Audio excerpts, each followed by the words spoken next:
And we're back again. John Delarose here, the leading Hispanic voice in science fiction. Bonus Periscope for the day. We had a lot going on today. I talked about Maura Greyland's book earlier, which was pretty exciting. And it's doing phenomenal. Her book is gone to #1 in 2 different categories. Number 2 in all of women's memoirs. Maura Greyland, for those who just joined us. And it's doing really well. I read the first, it's a terrible story, yeah. I read the first couple chapters of it this morning. And, you know, it's really well written. I mean, even the early stuff, I mean, you just look at what Marion Zimmer Bradley went through, and it ain't right, you know. It's terrible that people have to endure that sort of thing. But, yeah. Cycle stops here. Maura is a wonderful woman who is just committed towards goodness and towards working hard, and I support her every step of the way. But I want to talk about something a little lighter this time around, because I could fall into that for a while. Sean Patrick Hazlett, I don't know. I'll have to ask him here in just a sec. He's a good writer. I've been aware of him for about 4 years now, and you know, he's been really coming up the last year. He's been he's been, like I said in the title, he won the Writers of the Future, the L. Ron Hubbard contest. Thousands of people submit to that, and he got past all of it. Won with his short story, got a bunch of money, toured a little bit. They had him go to San Diego Comic-Con for a signing. I mean, big deal.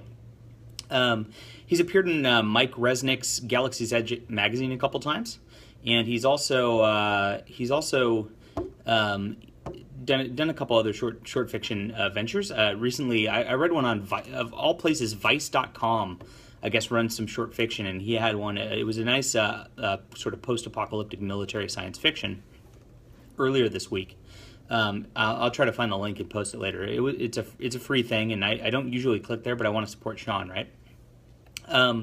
So I'm going to call him here. I've actually got him. I got his phone number, and I'm just going to dial him in, and we'll have a little chat with him. So today he came out with a novella. Sean Patrick Hazlett. Let me grab this here. He came out with a novella today, which looks like a zombie apocalypse type of thing. I can't state for certain it's zombies. I grabbed it on Amazon, but I haven't read it yet. Let me find it. There he is. All right. Galaxy's Edge. All right. So he's been in Galaxy's Edge, as I said. Beautiful stuff. Here we go. All right. His new book's called Post-Apocalyptic Tourist Guide to the Mojave Desert. So let's see. We'll get him to talk about kind of his rising stardom in science fiction. The guy, I mean, just this year, he's just been off the charts. I mean, Writers of the Future and just climbing up the charts. This guy is now one of probably the premier short fiction writers in the entire business at this point. So it's a real treat to have him join us. Let's grab him. And let me know if you can hear him okay when I dial in. I'll need your feedback on that. I don't know what I could do about it. Whoops. My bad. I don't know what I could do about it, but I want to try to get good audio clarity for you guys.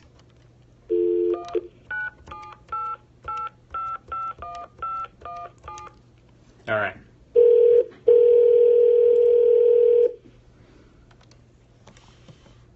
Here we go. Hey, John, how you doing, man? Hey, Sean, how are you? Can you guys hear him okay? Is there Hey, you're great. Good. Okay, you can hear me. My head's swollen because you're telling your audience lies about me. I'm not telling any lies about you. I'm telling you them the pure truth, like I always do. So I'm very humbled by your introduction. All right. So what's this about? So you're working on a shared universe with several other writers. I love this sort of thing. This is like the pinnacle of indie fiction, in my opinion. I love the shared universe thing that Nick Cole and Jason Anspach are doing with Galaxy's Edge. And I guess Robert Crucy is actually joining in on that, which is cool. And John Olson is also starting another one. John Holmes is starting another one called The 100 Worlds. We've got Mark Wandry and Chris Kennedy doing their Four Horsemen universe. It seems like military science fiction authors are gravitating towards this like shared universe concept in order to like promote a group of authors. It's very cool. Is this similar concept here? Yeah, that's exactly right. So Stephen Lawson, this is his concept, who also coincidentally happens to be a military officer. He's a pilot, helicopter pilot in Kentucky. Cool. He was also a winner in the same volume 33 of Writers of the Future that I was, and he cobbled together 5 of us from that volume, as well as a 6th writer, Philip Kramer, who is a winner of the Bain science fiction contest that they run each year. Wow, heavy hitters, cool. Yeah. So the folks who are participating, Stephen Lawson, it starts out in Louisville, and the concept for the story is there's a character named Thursday Forrester. The world is about 40 years after this mysterious alien race basically destroyed the world, kind of a 3-pronged invasion, and all electricity is gone. Anytime anybody fires up an electromagnetic field, these black nanoswarms show up and just basically eat everything. Nice. So it starts with that premise. Louisville, because of Mammoth Cave, is kind of there's an area that's relatively intact. I don't want to give too much away from that story. But Thursday Forrester, happens upon a mysterious black balloon that infects him with life-threatening virus, and he has to find a way to get to Seattle. And in order to kind of get to Seattle, he needs to put together a post-apocalyptic tourist guide of all the places that he goes. Oh, cute. So that's the kind of the overall concept. So Stephen Lawson starts out in Louisville, and then Thursday Forrester moves to St. Louis. Okay. David Van Almen takes it, and David Van Almen was a finalist, again in the same volume. Yeah. From Louisville, he makes his way all the way to the deserts of Utah, where Dustin Steinecker, also a winner in the same volume, takes him. From there, I get him in the Mojave Desert. Cool. And I'll talk a little bit more about that aspect, because that's the piece that's releasing today.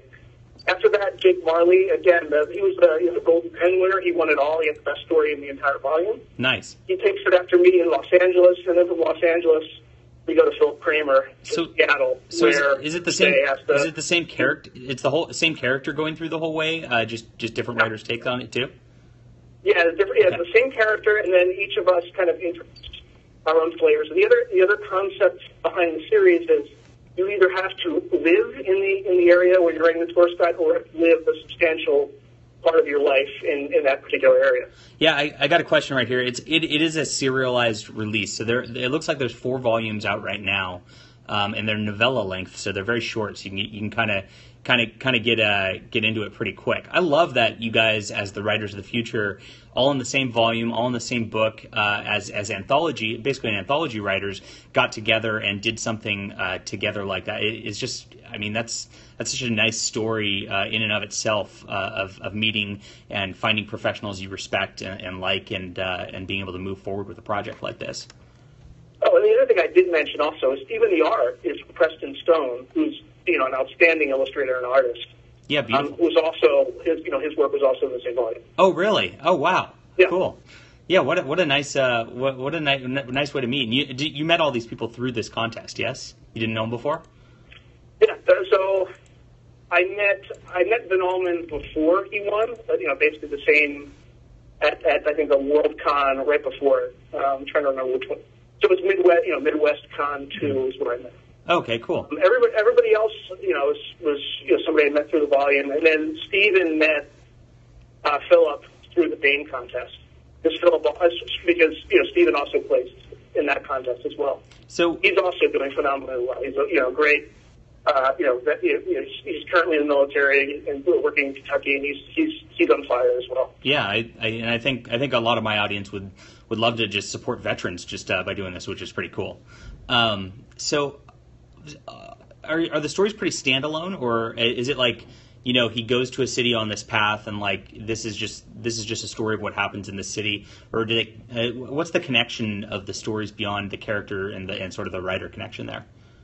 So they are standalone. So, but they're also linked, right? So if you were to start in volume 4, which is my volume, you'd be able to kind of come up to speed, but you won't have all the details of what happened in the prior series. So, you'll know kind of what to some extent, what the outcomes were, right? And you'll have kind of a brief, description of what happened to make the world the way it is. But that'll be done usually through a viewpoint character who isn't Thursday Forrester, right? Okay. So the character in mine is, a guy named Tony, who's part of one of the 5 families of a mob that's running Las Vegas. And Thursday Forrester kind of like teleports in the middle of a rather awkward scene and ends up screwing up this guy's hit. So you can definitely stop at any place in the series and kind of get a full experience of kind of an end-to-end story.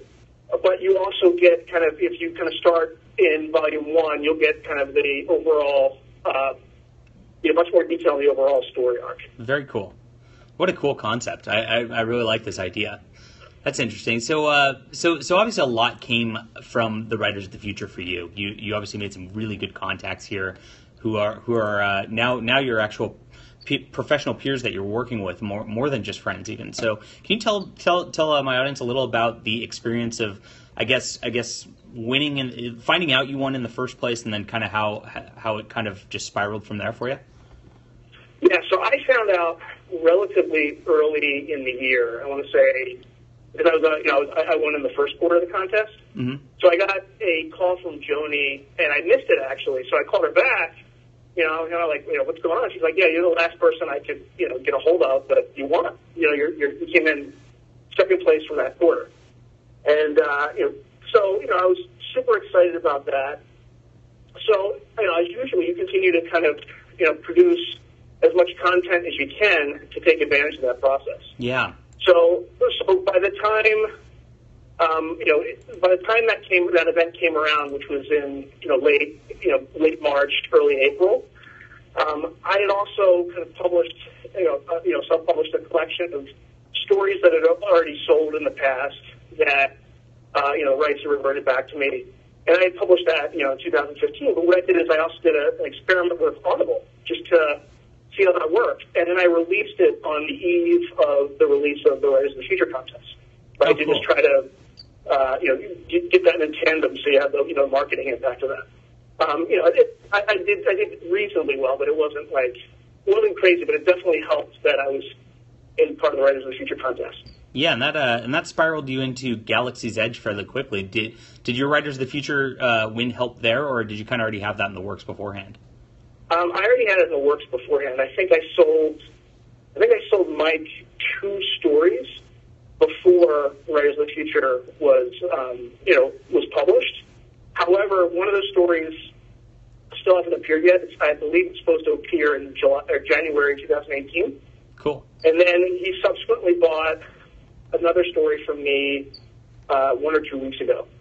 Oh. When that's going to appear, I'm not sure, but I sold about 3 stories to Galaxy's Edge so far. Oh, congratulations! That's awesome. So thanks. So once you break into a market and have sold to a market, it sounds like it's easier to then subsequently sell a story again rather than the submission curve of just going over and over blindly. You're kind of past slush once you're talking to somebody after one sale, right? Yeah, I definitely think that's the case because the editor knows you, he knows your writing, he knows kind of what to expect. Mm-hmm. And there are certain stories that I kind of like. The last one that I sold to him, I had a high confidence that he was going to buy it because it was just kind of the type of story that Mike likes. Okay. That being said, I'm still trying to break into a number of other markets. So I'd say the one that I'm probably, I probably shouldn't jinx myself, but the one that I'm probably closest to breaking in just based on, comments and, stories that I send in is probably fantasy and science fiction. Oh, that's cool. Asimo's never, ever a personal rejection. Never in my life. Analog, spotty here and there. Sometimes I get a personalized rejection. Cool. So you keep pretty good metrics on your stories and kind of what works and what doesn't and how far things go. It sounds like you're pretty organized about that. Yeah, I think once I showed you that insane spreadsheet that I have, I am astonishingly detailed. Awesome. When it comes to recording and logging every every bit of feedback I get from my writing. Now, does that help you in crafting future stories? Do you actually kind of consider all of that and consider, okay, well, this market likes stories that are a little more in this realm and not like this realm, so I'm intentionally writing more towards that based on the feedback you received? A little bit. So, like I said, for Mike, and the thing about Mike Resnick is he actively tells people do not submit horror. He rarely buys horror, but for some reason he buys stuff from me. So there's right. So that's kind of my niche there, and that's where I've had the most success. In fact, my Rise of the Future win was a horror story, which they It was not all the way horror. Yeah. So Sean's writing. I've read a bit of it. So he's like, I would say that he kind of blurs the line where it's like kind of half horror. It's more like grimdark fantasy or I would say apocalyptic military science fiction. So it's like it's got horror elements, but I would say that his writing style lends itself more towards mainstream military science fiction or fantasy than I'd say straight horror. Is that fair? Yeah, I mean, I think that's fair. I think it also depends on how you define horror and what kind of subgenre of horror, right? So it's not like splatter horror and things like that. That's just to me, right. There's not really any creativity. I mean, I am sure there's creativity involved in that, but it's it's not kind of the effect I'm trying to achieve. Yeah, I generally like to write very dark stories that. With some element of mystery, some element of military science fiction sometimes, although those stories tend to be a little bit less dark. Although I think the story you read from me, which when you first reached out to me, that was pretty darn dark. It was an interesting story, I should say. Science fiction. I want to tell this. This is really fun. This is a good little personal thing. So this is how I know Sean, actually. I used to slush read for a magazine called Albedo 1 magazine. And it's a science fiction magazine. It's still going. The editor's a real good guy. His name's Bob Nielsen. And I don't think they put out all that regularly anymore. I think he kind of does it as a hobby at this point. But it's a semi-pro science fiction zine. And Sean actually just submitted blindly to him. And it came to my desk. Now, I've got the emails open right here. Can I air our exchange? Yeah, absolutely. All right, cool. This is fun. This is like way behind the scenes. This is back in like beginning of 2014. And Sean submitted this story. It's actually helpful for people who are trying to break into the business. Yeah, it really is.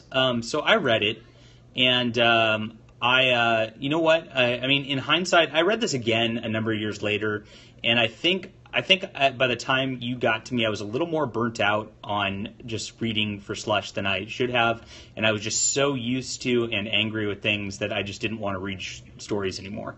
And I think this is a problem. This is a big problem with open submission science fiction, to be honest. I mean, you are at the whim of the person's moods 100%, right? I mean, I guess I still agree with my feedback a little bit. But it was a better story maybe than I gave it credit for, and I probably should have passed it on to the editor in hindsight. But I gave him a quick rejection. I said, Sean, thank you for submitting to Albedo 1. Unfortunately, it's not quite what we're looking for. Best of luck. Now that's the typical line you'll get, something like that. And what it is you'll that just means they don't want to deal with a correspondence, and so short and sweet, bye, right? And you get used to that. So I mean, in my slush reading, I mean, I got people going back and forth and trying to argue their way into changing my mind, and people actually do that. Oh yeah, for sure, yeah, dude, for sure. The professionals don't, but the people, especially who are not very good and kind of newer at writing, really just love their story and it's their baby and they want to keep going with it. Yeah. So don't do that.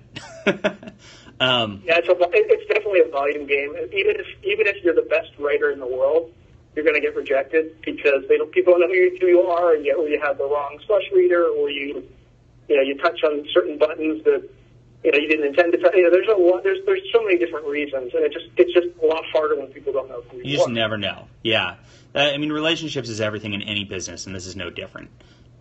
So I eventually, what I did, I liked the story enough. Like, I mean, I read it and I thought it was all right. It got a little dark towards the end. It's 4 years from now ago, so I kind of remember it. But I think there was some flesh eating going on, and that kind of turned me off. Yeah. Basically, the protagonist, basically turns everything on the people who were bullying him, and there's an alien species they were eating. Yeah, and they were a sentient species, so I was like, I don't like this. But you know what? A lot of people probably would who watch my stuff here. So, so I emailed back. So I looked. One of them is one of those issues. People just won't touch. Yeah, cannibalism, not a good thing, guys. So I wrote him back, and I actually looked him up, and I saw he was ex-military, and moreover I saw that he was a Republican, and sorry to announce that to the world here. I mean, I have a website. What's your website? Irrational Republican. Reflections of a Rational Republican. Reflections of a Rational Republican. That's how I found him. And so I went to his website because I thought, okay, this guy's written better than most people who submitted to me before, and I wanted to see what he'd done. So I emailed back. I said, I don't typically do this at all. And I think you are the only person I ever actually wrote a personal rejection letter to in my tenure there. I at this point, I'm pretty sure you're my only. We get so many submissions that I just send back rejection forms because I don't have time elsewise. But I actually wanted to introduce myself after reading your story. So I found out from his website, from stalking him, that we both live in the East Bay, in San Francisco Bay Area. We are close together. And we are two science fiction writers who are Republicans in the San Francisco Bay Area, which is shocking. And I said, I read through your blog a bit. I think what you're doing is awesome. I would love to actually get together, hang out, talk shop in politics. Do you ever go to Bay Area conventions? I'll give you a little feedback on your story, which I also never do. The world building is cool. The voice is great too. Sean is ex-military, which is so he gets the military protagonist just voicing perfectly, of course. It works out. However, a lot of the world-building details you don't necessarily need to make the final cut. So I thought the pacing slowed down considerably. A few points I feel like I could have started about the scene about page 7 and still communicated the story. Lucius, at points with his lectures, feels a little caricature-ish and not like a real person. He info-dumps the backstory and planet to us. And I don't want to go into Sean's pitfalls and writings too much here, but that is a trend I notice a little bit in your early drafts, and you noticed this too at this point, and I've seen your early drafts and how you fix this. So maybe I was on point a little bit with this story.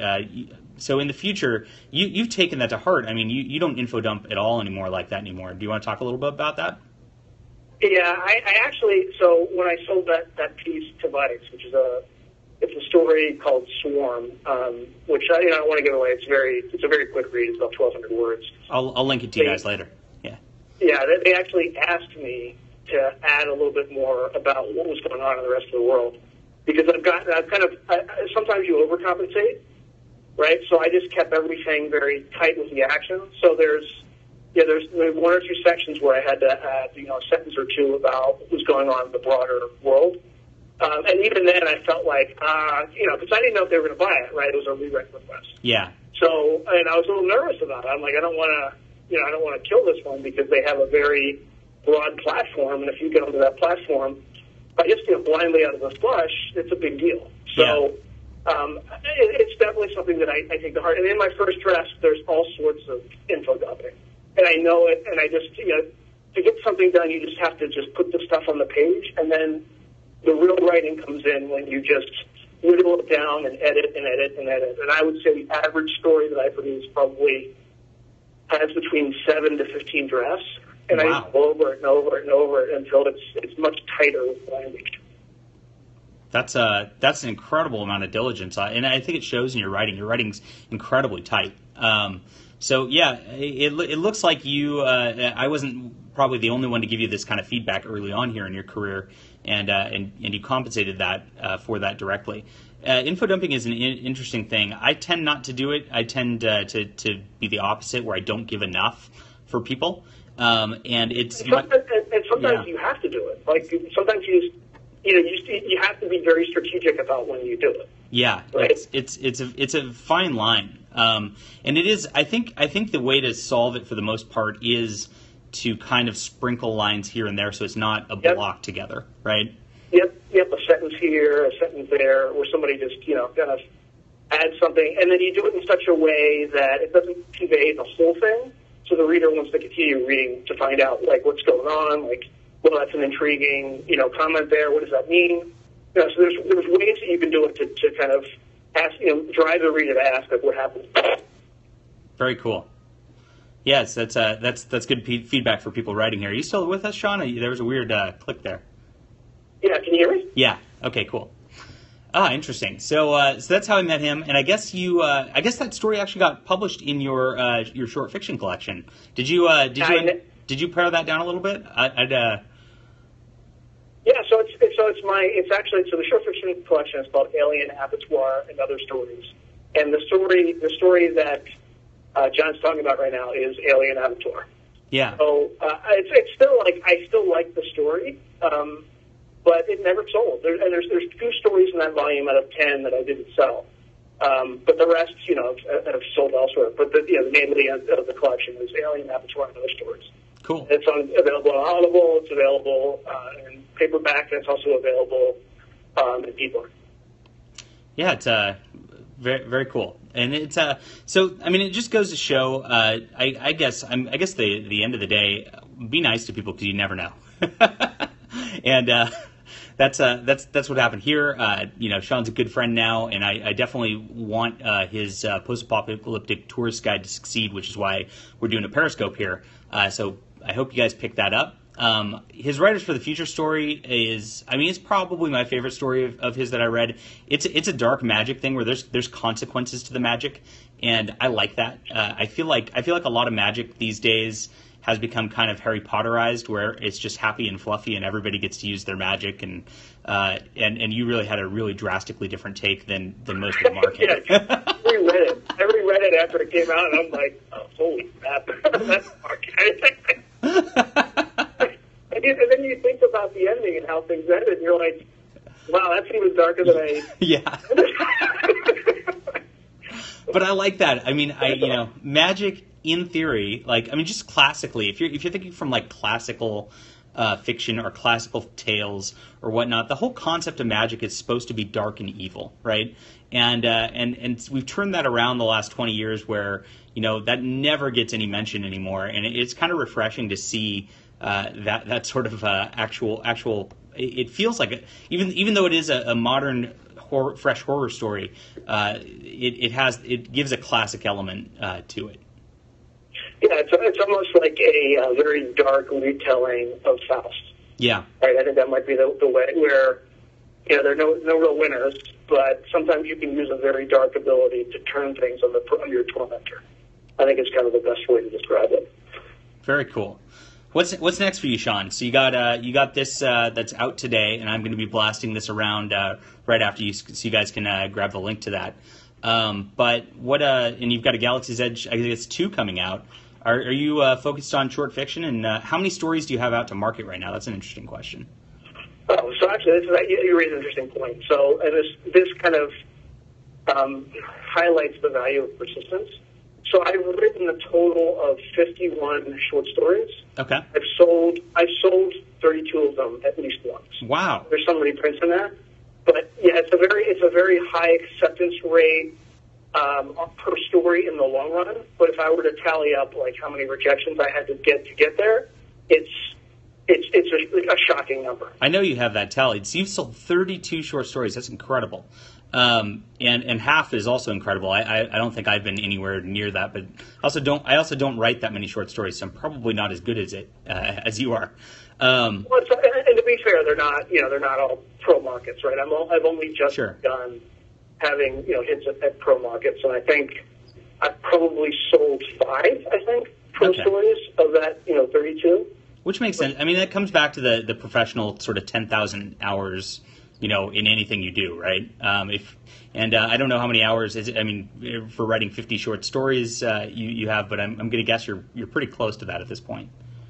Yeah, I'd probably say 10,000. Now the 1 million words, I'm not anywhere near that yet. Well, think about this though. You said you have 7 to 15 drafts or so, and you've got these 5,000 word stories. So depending on how much you rewrite them, you may actually be closer than you think. Yeah, that's fair. Yeah, like if I'm doing the calculation, I'm only counting polished words in the final draft. Yeah. So it's very possible that if you multiply kind of my number by 7, I'd easily be over 1 million. So that's cool. 32 sales over time. So you submit pretty constantly, probably at that rate. So you're always perusing different markets, always looking for something to send to. It sounds like does that occupy a good portion of your time in trying to break into this field? Not once you have the system going for you. And once you get the system going, it's 2 stories here, 2 stories there, and just keeping track of it in Duotrope. Right? Okay. So you use Duotrope. I would say, and I I don't have it in front of me right now, but I would say over the last 3 years, definitely, I've submitted over 300 each year. Over 300 submissions each year. Wow. I definitely did not have the patience for that. Well, I'm wired a little bit different than you. You're a happy guy. You're very friendly. You're very I just get pissed off. Like when somebody gives me a rejection, I send them something else, right? And for me, accumulating those rejections is a mark of honor. All right. And it's just you get kicked in the face, you get back up. I'm an old cavalry officer, right? When you get ambushed, there's only one action you take, right? You assault into the ambush. Yeah, I think that's incredibly admirable. I like that a lot. It's different, and because you like to write short fiction, I mean, your goals are a little different, and it's interesting. What do you think needs to be done correctionally wise? I'm going to get into the kind of the global market here, but short fiction obviously doesn't quite sell like long series or larger novels and all that at this point. And yes, I'll ask that in a second. What do you think needs to be done to correct the markets that people actually pay attention to short stories, kind of like they used to, in like the Bradbury days? This is the kind of difference between literary stories and escapism, right? Mm-hmm. And I think it's good to have a mixture of both. Because on the one hand, the purpose of these things, the reason commercially I don't think they're doing as well is there's an overemphasis on the literary side, right? Which again I think is a good thing to have, a good mix of. But when you're trying to sell something, right? You want people to buy it because they want to be entertained. So the markets themselves are not providing enough of an entertaining product to their customers because they're a little lost in just wanting to have this pie in the sky literariness to them. Yeah, that's part of it. And there's also a lot of there's and this is some people would argue it's deliberate. I would argue that it's just a blind spot. But there's also an overemphasis on which side you are in a particular cultural war. Yeah. And I don't think it's intentional. I say there may be some folks who are intentional, but I just think everybody has. I'm going to totally disagree with you there and say it's completely intentional. I know. You and I we talk about this all the time about the different strategies we have for kind of driving sales and things like that. And yours is very, in my opinion, very controversy driven, quick hit ramp, which is working. It's absolutely working because we talk and I know kind of what you're doing. Whereas mine's more of and your strategy is working too. I mean, we're talking about your successes here, which are big. I mean, most people do not get to this level whatsoever. So and I'm playing more of the long game. Yeah, kind of get along with everybody, admire successes despite, which side they're on. I'm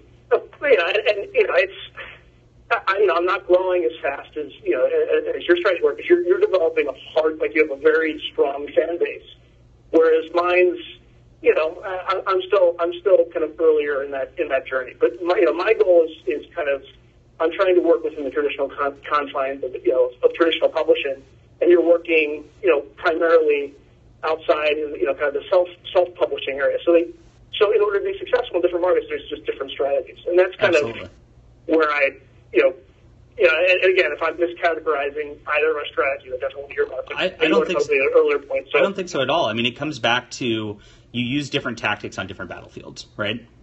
Exactly. Cool. So we're just competing on different battlefields with different strategies. Good.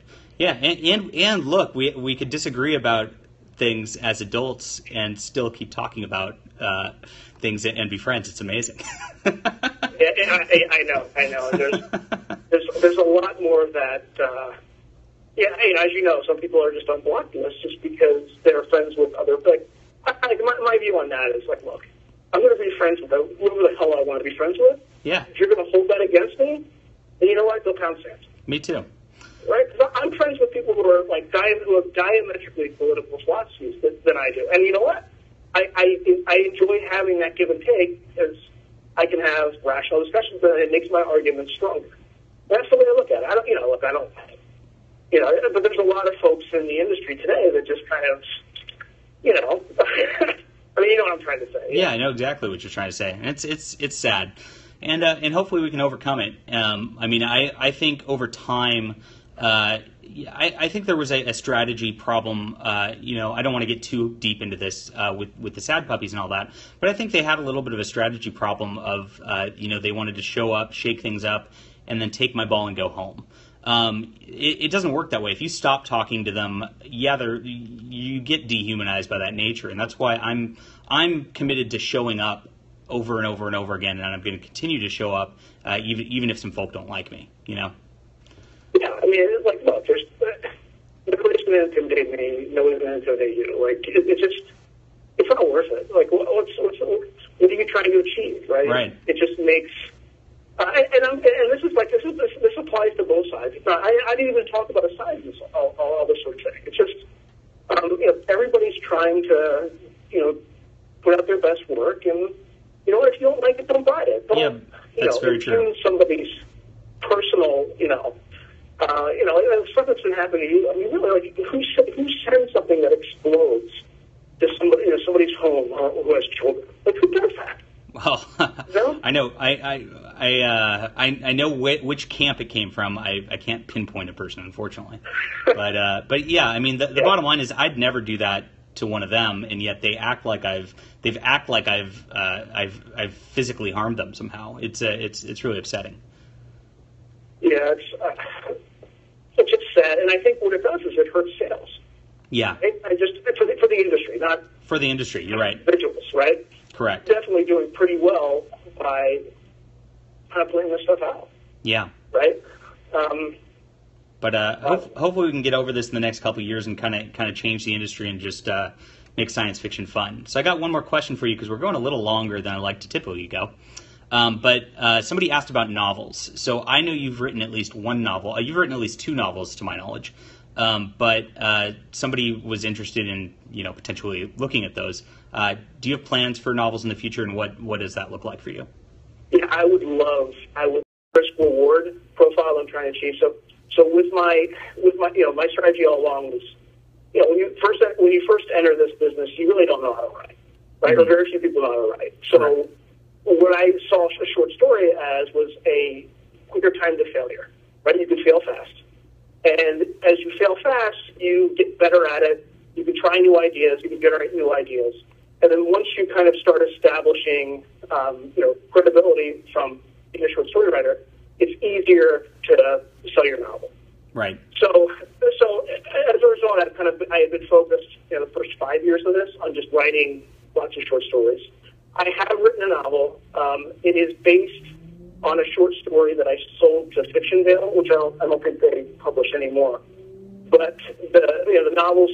So the novel right now is kind of going through. I got to kind of just send it off to two publishers right now, and one of them told me he's going to get back in 30 days, which I was extremely impressed by that. Nice. It's pretty fast. And it's those are basically the second and third market it's been to right now, and it was pretty close. And I don't want to air all this right now, but of course, got pretty close somewhere else, but didn't quite make it. Cool. The reason it didn't quite make it is because it's dark. It's darker than what that market typically publishes. Yeah, and I know for a fact that how far you got in the process, it means your novel is probably something special by itself. So I look forward to seeing that coming out eventually. For now, we've got the Post-Apocalyptic Tourist Guide to the Mojave Desert, which is a novella out by Sean. Is it Hazlett or Hazlett? Hazlett, you got it Hazlett. right. Sean Hazlett, excellent. And that's out today. I'm going to be linking it to all my social media shortly. Do you want to say anything else? I've got a few people here. Any questions for Sean before he goes? There's a little delay, unfortunately, for these things. So if there are any, it might take a sec here. Yeah, I'm happy to wait. Yeah, doesn't look like we got any. So anything else you want to say? Like, be excellent to each other and party on, dudes.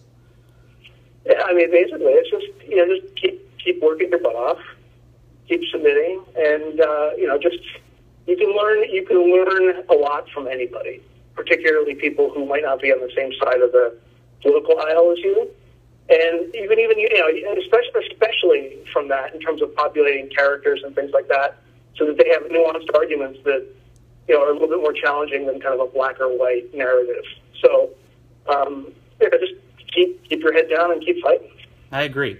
And yes, Edwin, we did talk about the narrative, I'm sorry, not the narrative, revisions, and pretty extensely. So Sean's got a very hefty revision process, and that's why his stories are so good, I think. Yeah, I hope he doesn't get blackballed too. Thanks for joining us, Sean. This was very informative. I hope not either. I hope not either. He's associated with me. It could already. Yeah. It's too late. All right. Yeah, it's too late with Reflections of a Rational Republican on the website. You should link the Periscope and just be like, I completely disavow John. My friend, man. All right. Thanks, brother. I appreciate the call. Yeah, let's all get Sean's novella and leave some good reviews for him. Thanks for joining. All right, I appreciate the time. Thanks. All right, later.